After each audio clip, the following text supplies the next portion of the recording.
Scott Guder and David Barnes. And then we also have Joel Fun, Kirkland's transportation manager, joining us as well. I want to make an important distinction.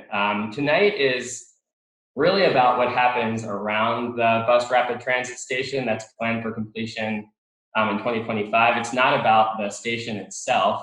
The station design itself is being overseen by Sound Transit and WashDOT. It is going to be built. It's relatively fixed in its design. So we're really here tonight to brainstorm the neighborhood around the bus station so that we can make good use of our regional transportation investment and then make our own city better for it. You can probably go on to the next slide as well. So the station area plan is a hugely important project for us, as you know. It's one that will reshape the area around our new BRT station with the potential to promote many of our city goals. And these are reflected in the key values for this project of livability, sustainability, and equity. I also want to say that this workshop and project are also coming at a very challenging time. Sorry, what was that? Sorry, I just heard something. This workshop and project at a very challenging city, region, and society in general. We're in the midst of a pandemic that has resulted in a great deal of economic and human suffering. And at the same time, obviously, in recent days, protests against racial injustice have taken place in Kirkland and around our country, highlighting many of our society's structural problems. And as a result, our community has been grappling with ways that we can collectively help right some of the historical wrongs that we're struggling with. So we're here tonight as an early step to help realize the vision for the station area, which is, and I'll just quote from the slide, a regional gateway district that supports transit, creates opportunity for all, and reflects Kirkland's unique identity. And recent events remind us that we will need to work harder than ever to achieve this vision, particularly the opportunity for all part of it. Community planning, which is what we're doing tonight in reimagining the station area, encompasses wonderful opportunities for creating more welcoming and inclusive neighborhoods. But in thinking about planning the station area, we also need to be cognizant that historically, community planning has a mixed record on social justice. And while planning has helped cities become more green and more sustainable with better transportation systems and more affordable housing, in the past, it's also contributed to racial segregation, disparities in access to economic resources, and also lack of opportunity for low-income people and people of color. And I want to state really clearly that this is a Kirkland problem just as much as it is a Seattle, Tacoma, or Bellevue problem. We not only need to do better, but we have an ethical and moral duty to do so. And at the same time, community planning, because it is multidisciplinary and because it is context sensitive, is uniquely equipped to shape the built environment to promote better outcomes. So our challenge tonight and throughout this process in helping plan the station area is to give more than lip service to the project values of livability, sustainability, and equity. And that will require open-mindedness, questioning the orthodoxies that surround planning, and also actively listening to our neighbors and viewpoints that you might not agree with. And I know 100% that our community is more than ready for this challenge. Now, the station area has existing businesses, obviously. It has existing residents. It has existing uses, which will be important to maintain and help to flourish. But because of its location next to the BRT station near downtown Kirkland, the station area also has really limitless potential. And for me, at least, seeing our community come together as part of these recent events makes me very optimistic about the future of the station area and our community in general. And so tonight, I just want to encourage you to think big and think very broadly about what the station area can mean for Kirkland and how we can use it to include people, to uplift and inspire our community. So those are just my introductory remarks. And with that, I want to hand it over to Becca Book and Erin Shizaki, who are part of our really awesome Mithun-led consulting team who will engage with you as part of this workshop. Thanks.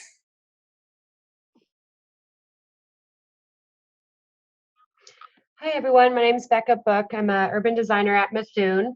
I just wanted to give you a quick overview of the tech for the presentation and some of the tools we'll be using, as well as our agenda. So first off, thank you so much, Adam, for that introduction.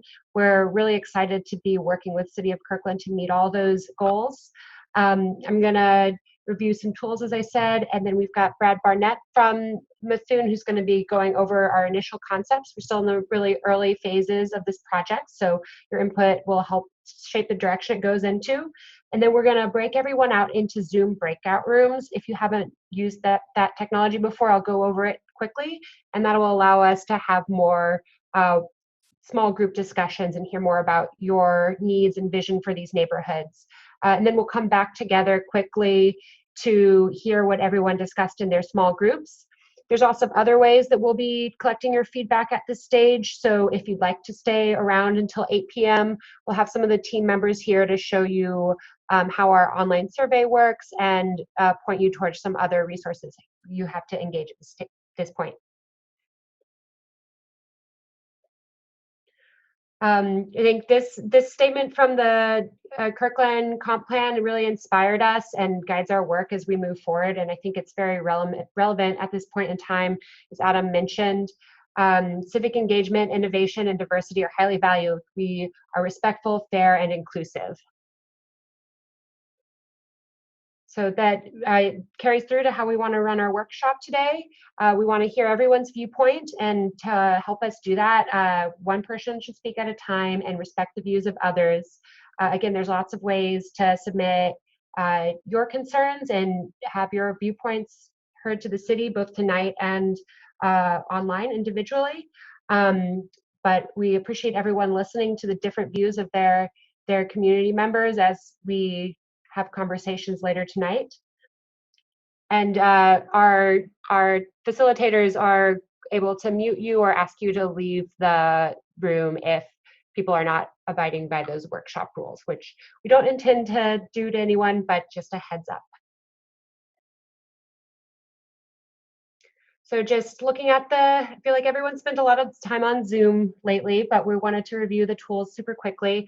It's a big meeting, so right now everyone's muted. Once we get into the small groups, you can unmute yourself but with the little microphone button that toggles muting on and off. If you're on the phone, you can do the same thing by pushing *6, and that should unmute you. I will be behind the chat, so if you have a clarification question, or if there's some technology that's not working for you, you can send a message in the chat. I see Maureen just sent me a message. Thank you, Maureen. There are other ways to provide input on the city website that I'll share with her shortly. And so the breakout rooms, once we go into the group forum phase of the meeting, you'll see this box on your room. If you click join, you'll be shuffled into small groups automatically. If you don't click join, in 60 seconds, you'll be moved into that group. Anyway, for phone users, you don't need to do anything. There might be a little bit of a pause, but then you'll be shuffled into that small group. So if there's a bit of a silence, just hang with us. And once we're done with the workshop session, I will close the breakout rooms, and you'll see a little notice that the breakout rooms are closing in 60 seconds. Sometimes it can be a little jarring to be shuffled back into the main room if you're in the middle of a discussion. So I apologize, but hopefully this little warning will give you a heads up.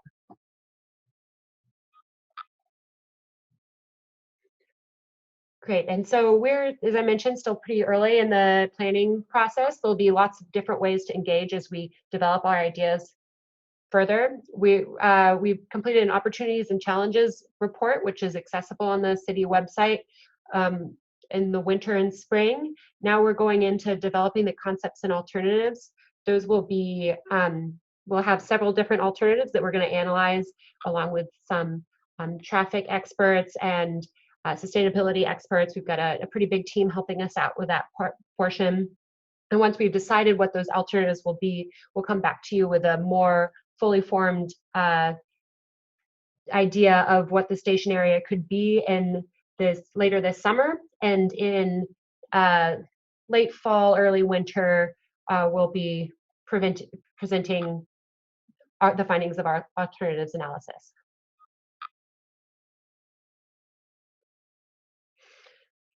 So you might have heard us mention this SEPA scoping period and SEIS. They're confusing acronyms, so just wanted to go over the process a little bit. SEPA is the State Environmental Policy Act. All the comments you make during this session tonight and that you send to Allison Ziki at the Planning Department will be recorded and responded to as required under SEPA. And those will also help us inform our design process.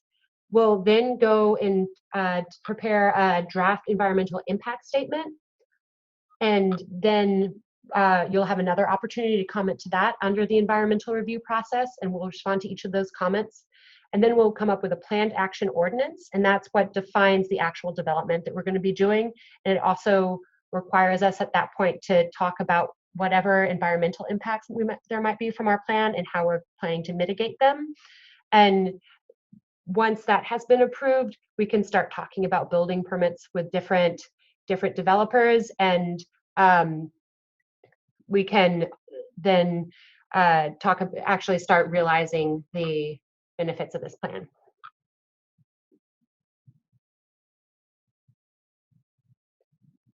So as I mentioned, and Allison just shared in the chat box, there is a survey and story map that will be on the website, kirklandwashington.gov/station area plan.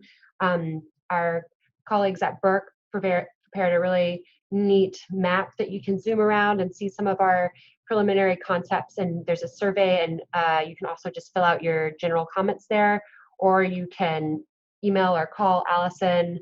We also made a workshop that we thought would be a really fun way for people to engage, especially if you have kids. So you can download that PDF. Don't need to have broadband or any type of fancy internet access. You can just fill out the worksheet and send it back to us, either digitally or a hard copy.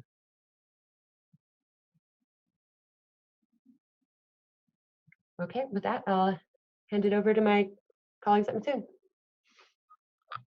Great, thanks so much, Becca. Hi, everyone. I'm Erin Ishizaki with Mithun. Really thank everyone for being here today and this evening to spend some time with us to discuss the station area plan. I'm just going to summarize a little bit about our earlier phase, which was our opportunities and challenges report that we did, and share with you a little bit about the equity approach that we've taken in the planning process. So as we know, both a stated value, inclusivity and equity is a stated value in the comprehensive plan as well as the project goals. And as part of this project work, what we're doing and the city is doing is aligning with the King County equity impact process and review tools that they've made available, and beginning to think early on about first beginning to think about all the various people that may be affected by the project, as well as looking at potential opportunities to promote equity and community resilience through the plan. So when we looked at that analysis in the station area, these on the screen here are the groups that were identified as marginalized or at-risk populations. That includes residents of color, limited English proficiency residents, seniors and youth, renters, households in poverty, employees with less than $40,000 annual pay, and households without broadband that might be less likely to participate. When looking at the possibilities within the station area, again, it's very early on, but these were some of the highlights that were identified as opportunities to enhance community resilience. And these were topics around community gathering places, jobs and housing equity, in particular, parks and mobility, and air quality and noise. And we did a little bit of mapping along with that as well. So this is a map of the station area with the blue line on the right here being 405 and the lake to the left. And so we began to look a little bit at all the various kind of essential services like grocery stores, pharmacies, and public gathering spaces and schools, which are shown in orange. The parks and mobility resources, which are shown in green, including the Cross Kirkland Corridor and the BRT station. And then we also began to look a little bit at where affordable housing and assisted living facilities are located, as well as jobs that fall under that $40,000 annual salary level, which would be considered a low income wage job. And just started to begin to look geographically to understand a little bit more about the station area, and again, how we may be able to promote some of those opportunities for equity through the plan. So that was part of the background analysis that was done as we kicked off the project earlier this year. Another part of what we did as a project team, and this I would say is a evolving timeline here, but just began to learn a little bit more about the history of how Kirkland as a community has evolved and grown over time. You know, all the way from the first settlement by indigenous peoples, by the Duwamish and Coast Salish tribes, where there were some specific places and settlements along the lake by downtown, and the first settlement in Peter Kirk's Mill that happened in the early 1900s by European settlers. Interesting, a lot of, and in the industrial area, a lot of infrastructure, you know, began to come into place. The Lake Washington Ship Canal, the floating bridge, that really began to sort of create this identity of Kirkland as really the hub of the East Side, as growth continued through the 60s and 70s. During some of that time, there also began to be some annexations to expand the city footprint.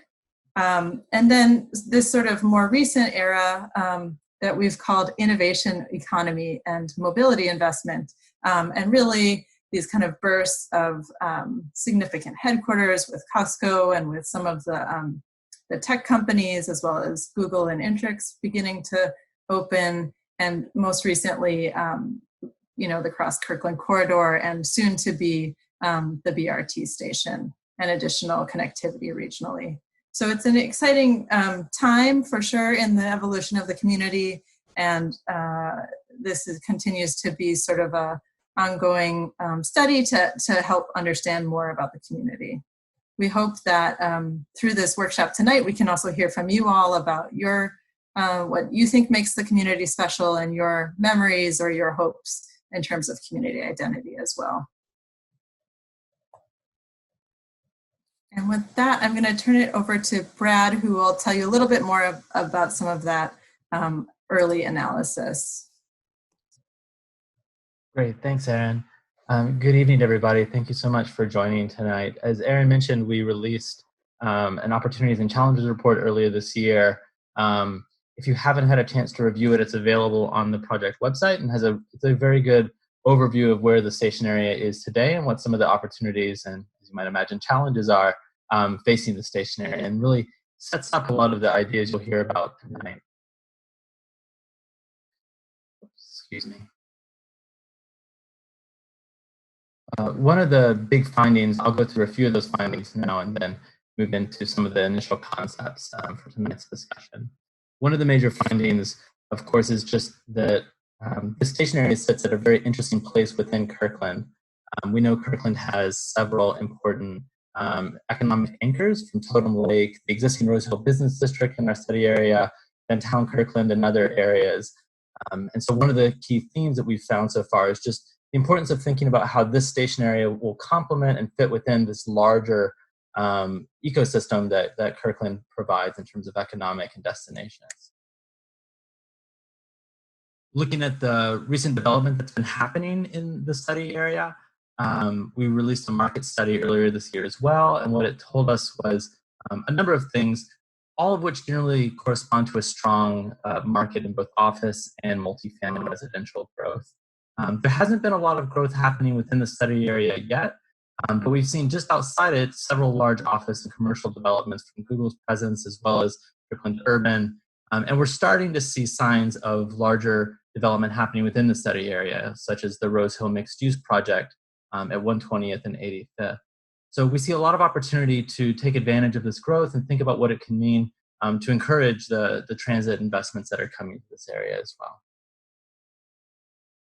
At an urban design level, we looked at the study area and found a number of key findings. I won't go through all of these now, but two to point out for you that we'll come back to later in the presentation are just the prevalence of big box auto-oriented uses on the east side in Rose Hill. And then on the west side, the diversity of uses. We see a lot of these sort of pockets of development from fairly inward-looking apartment complexes and multifamily developments to office developments, all of which could become more walkable and connected to the public realm. And then also a lot of really interesting infill, that is to say, new homes, townhomes, duplexes, et cetera, smaller single-family homes coming to some of the blocks near the interchange itself. One of the big opportunities that those patterns show us is that there's a number of places where there are underutilized lands that could be put to more productive uses in the mid to long-term future. In particular, surface parking is something we see consumes almost half of the parcel area today. And so we've been thinking about, in the long term, as we transition some of these properties, as they start to change uses, what are some of the ways that we can rethink some of those surface lots and where they may or may not be the most productive use of the land.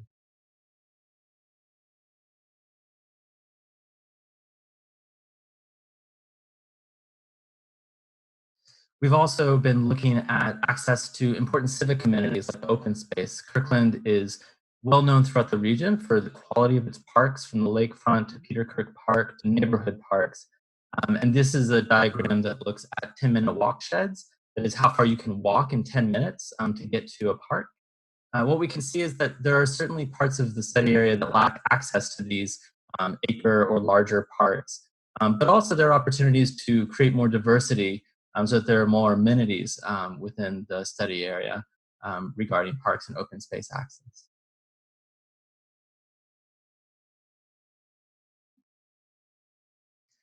And then, of course, mobility is another key consideration, in particular for this study area with the interchange and the BRT station that will be coming to that interchange. We've been thinking very carefully about those last mile connections. How do people get from their home or office to the station, and then from the station back to their front door again? What we're finding is that there will really need to be a portfolio, a sort of kit of parts, different ways of thinking about mobility, from bikes and pedestrian facilities to transit lines locally to shuttles and other ways of getting people in and out of the station itself. And of course, one of the reasons we care so much about mobility is that it has a very direct relationship to the vehicle miles traveled per household, which is one way that we measure GHG, greenhouse gas emissions, and correspondingly the carbon footprint of these neighborhoods. Put simply, the more we can make other means besides driving available to people, the greater the opportunity to reduce the vehicle miles traveled and therefore reduce the carbon footprint of these neighborhoods. And as Aaron mentioned, inclusivity is incredibly important to Kirkland for reasons that are becoming increasingly clear to us all. And so we've been thinking carefully about how do we think not just about who's there today, but who will be the future people using this district to visit, live, to work, and how do we make sure that we're planning for a future in which all of them feel welcome and included. One area of particular focus for us so far has been looking at the mix of employment in the study area today by income category and what the future might mean in terms of providing job opportunities at different income levels. And with that, I'll go through a quick review of some of these initial concepts. As Becca said, we're at the very early stages, so this is a great time to be engaging with us because this is going to become the starting point for the development of alternatives. So this doesn't represent final thinking, this really represents the beginning of that design process. What you see here is a sort of summary graphic showing the idea of a mixed-use district with many options. It represents a lot of the ideas we were just talking about in the opportunities summary. And I'll go through some of these key points now. We'll start with the development framework, thinking about the character and the development that might be coming to this district in the future.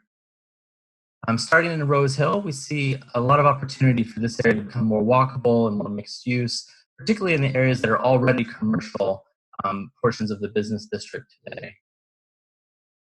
We've been looking at the potential for more office-focused uses closer to the highway. These are just example graphics. They're just meant to communicate possibilities. None of these represents a final decision or direction. They give us a sense of the kind of active ground floors, innovative design, integrated development with other uses where we bring office, retail together, for example, and potentially taller buildings that can help to form a buffer from the highway to neighborhoods. We've also been looking at more mixed-use residential districts as we get further away from the station itself and from the interchange. And these can really run a full range of heights with density, creating really great, strong blocks that have retail and active ground floors with residences above. Diverse ground floor experiences that can include not just commercial and retail, but also civic amenities.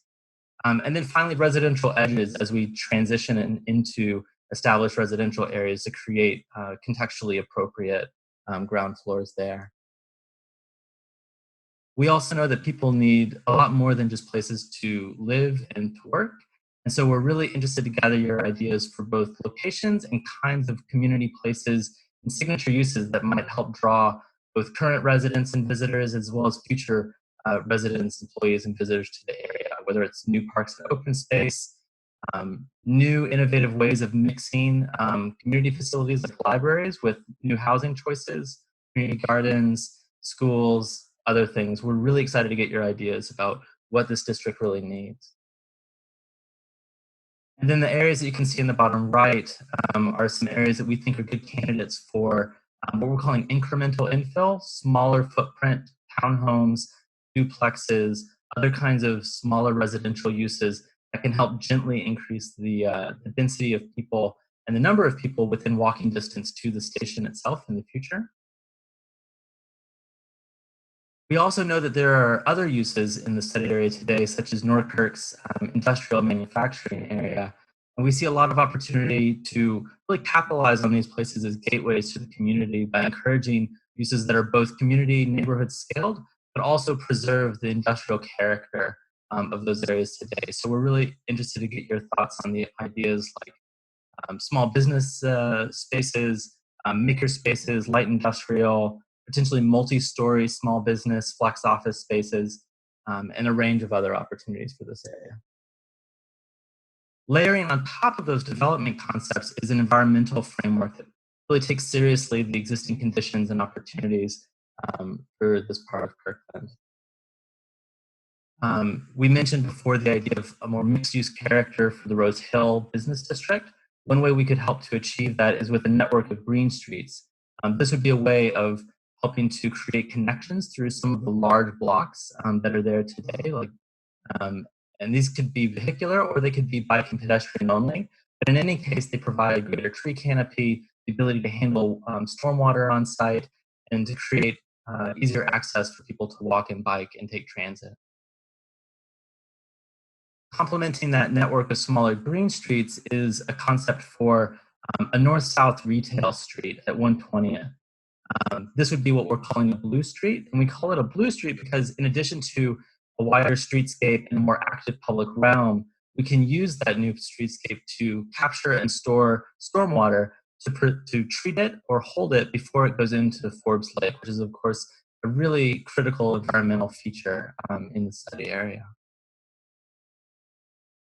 Additional environmental strategies include thinking about the tree canopy that we have today, particularly in key corridors like 85th. There's a wonderful tree canopy that really enhances the linear experience of that street and connection to downtown, and also buffers heavy vehicular roads from residential and other neighborhoods. And so we want to think about how we can deploy those green infrastructure strategies, those green strategies throughout the district. We also know that we need to think about stormwater and other kinds of green infrastructure throughout the district, and we see a lot of opportunity to try to also make those places that are community gathering spaces or serve other community function.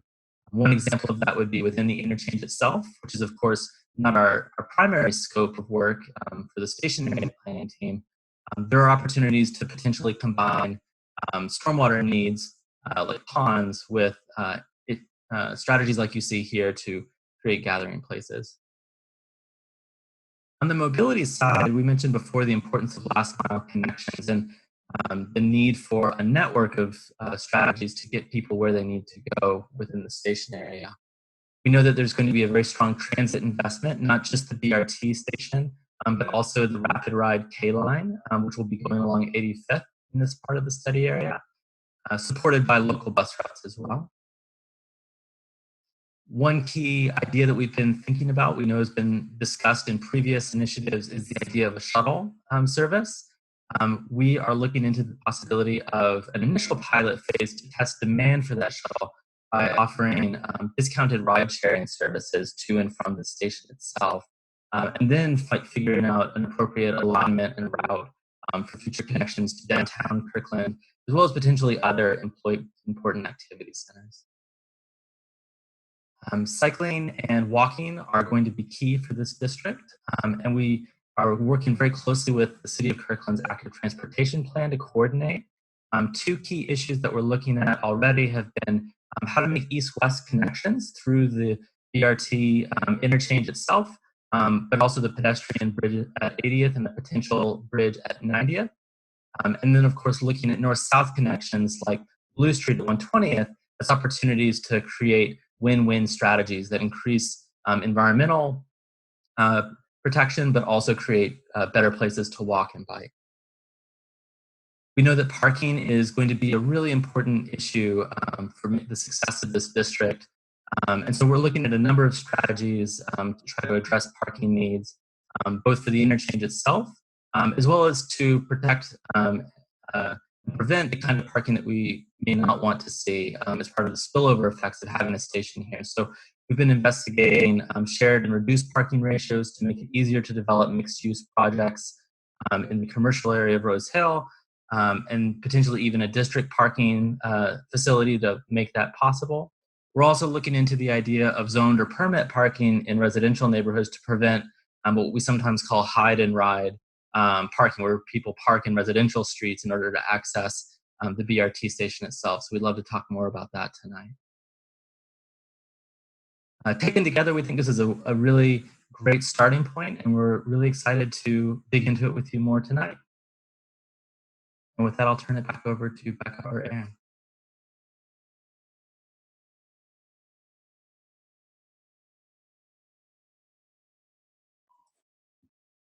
Hey everyone, you should be seeing the word cloud, and as people add their words to it, it changes a bit.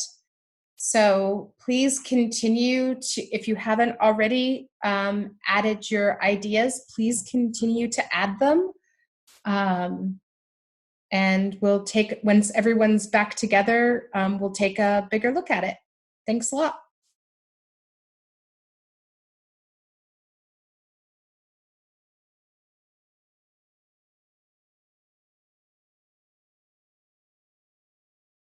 Okay, looks like all three rooms are officially closed now.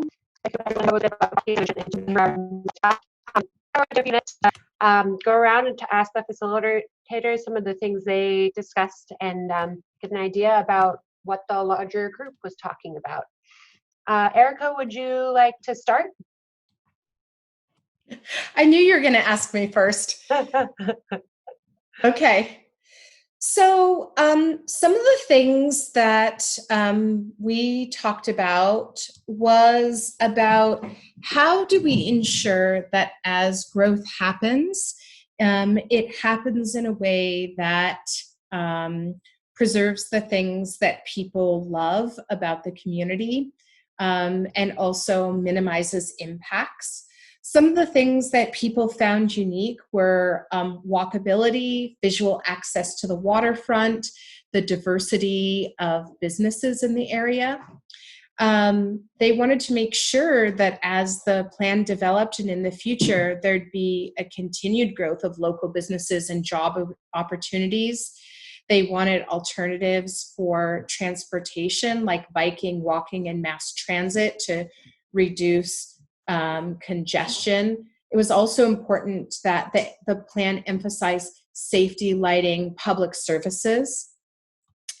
Some of the concepts that they were interested in included form-based codes and the idea of having more green space, but having the flexibility to accommodate green spaces instead of having it imposed upon people.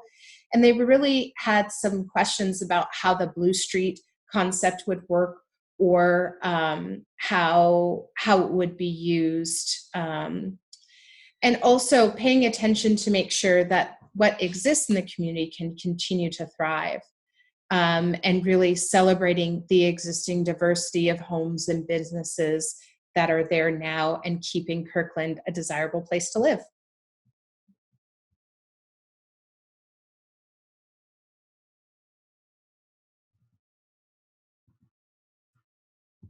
That's it for me. Great, thanks, Erica. I'm wondering if maybe Brad, you would mind just summarizing a couple quick things from your group, and then we can wrap up with next steps. Sure. So we had a great group, a great conversation. We talked about a lot, but I'll just hit a couple of the key things. One was the history. There was a lot of conversation about the historic role that this area, particularly Rose Hill, has played as the space between downtown Kirkland and Redmond, and the opportunity to really cultivate that history more and build on that through art, through the ideas that get built here. There's also a lot of conversation about how to balance new growth with a desire to avoid out of character growth, towers and things that don't feel in context, and a desire to both think carefully about how to balance the need for new growth with not overwhelming local neighborhoods and local neighborhood streets, and also the visual access to the water and the trees and that quintessential character for Kirkland that's important to recognize and celebrate going forward. Wonderful. Thank you so much. And again, thanks to all the folks who participated. I know my group had a really neighborly conversation and appreciate that so much. So just to kind of wrap up for everyone in terms of next steps, again, as a reminder, where we are in the process right now, again, is in this concepts and alternatives phase, just beginning that. So the ideas shared tonight were preliminary concepts, and we will be using those plus all the feedback we're receiving through the scoping comments to help develop alternatives. A reminder, June 16th is the end of the scoping period if you would like to submit comments. And we have some tentative dates that the city has scheduled with the Planning Commission as well as with City Council to share the feedback on the initiatives and discuss how the alternatives may be shaping up. So just to summarize, there's 3 ways you can participate moving forward from tonight. The first is to go onto the project website. There's a survey that's accessible via a story map, which is an online mapping tool that you can find lots of project information on. You may submit comments either by email or snail mail or calling Allison with the city. And we would also love it if you're interested to share your experience of walking within the station area by using our walk shop exercise that you can download from the project website.